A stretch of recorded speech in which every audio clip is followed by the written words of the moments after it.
On to our top international story this hour, we are following some disturbing news out of the tech world, as this week the Confederation of British Industry, or CBI, issued a warning about the future of microchips in the workplace.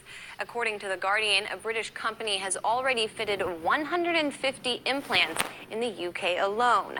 Biotech's chips, according to its website, quote, store a range of encrypted personal data from bank account details and passwords to medical data or Bitcoin wallet details. The device is implanted between the thumb and forefinger, and depending on which kit you choose, costs between $90 and just over $330. The CBI, which represents 140 trade associations and 190,000 businesses, told The Guardian, quote, while technology is changing the way we work, this makes for distinctly uncomfortable reading. Firms should be concentrating on rather more immediate priorities and focusing on engaging their employees. The organization is concerned that employers could eventually force workers to be chipped, the way you may chip your pets, for example.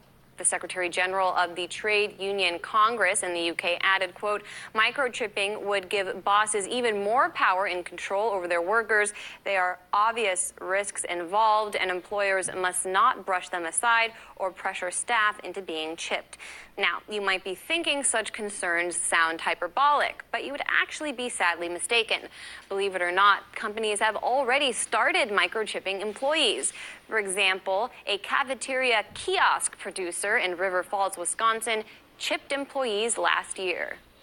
There are governments that run central banks that they were one of the first ones to call us to say, we've got to control our employees, and we need to have certain access levels, and we can't have that compromise, and they saw that as a solution. They need that. They need those controls.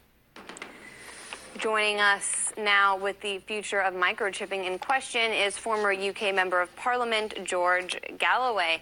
All right, George, how difficult is it really to remember banking information? I mean, do you think average people really want these chips? Well, I'm sure not. I mean, beasts are branded and slaves are enchained. This is, I suppose, the next stage.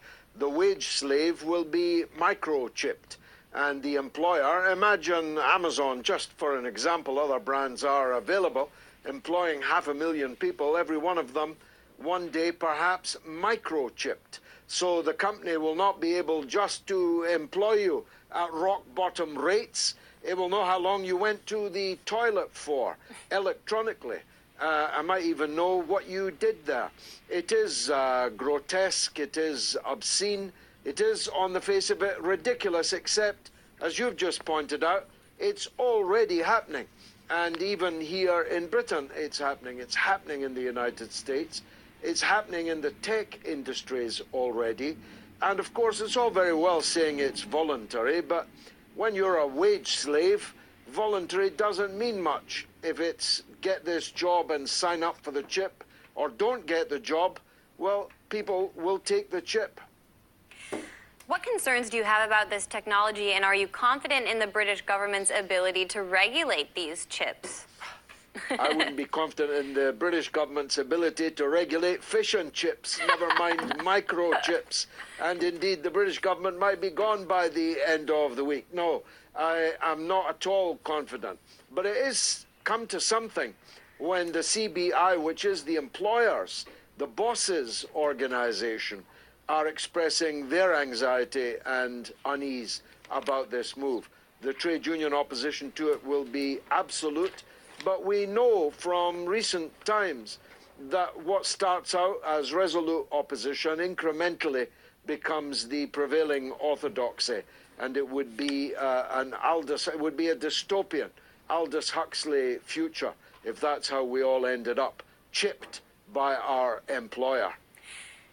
I want to ask you one more question unrelated to this issue, though, because we did just get breaking news that a Brexit draft has been reached between British and EU negotiators. What are you hearing in London, and what are your initial thoughts on this development? Well, the cabinet are being brought in one by one to the Prime Minister's office to go through this text, which seems to suggest that she's not confident of facing them as a collective. And we must assume if the text is as disappointing as many think it will be, from either side of the argument, that there will be ministerial resignations as a result. Whatever the Cabinet decides, Parliament is very unlikely to agree this text, and therefore we either plunge out of the European Union without any agreement at all, or Parliament collapses the executive with a real possibility of a general election before Christmas. Exciting news coming out of London then. We'll stay on top of it, and hopefully as we get more details of this plan, talk to you about it tomorrow to see what exactly you think about its little details. Thanks so much, former UK MP George Galloway.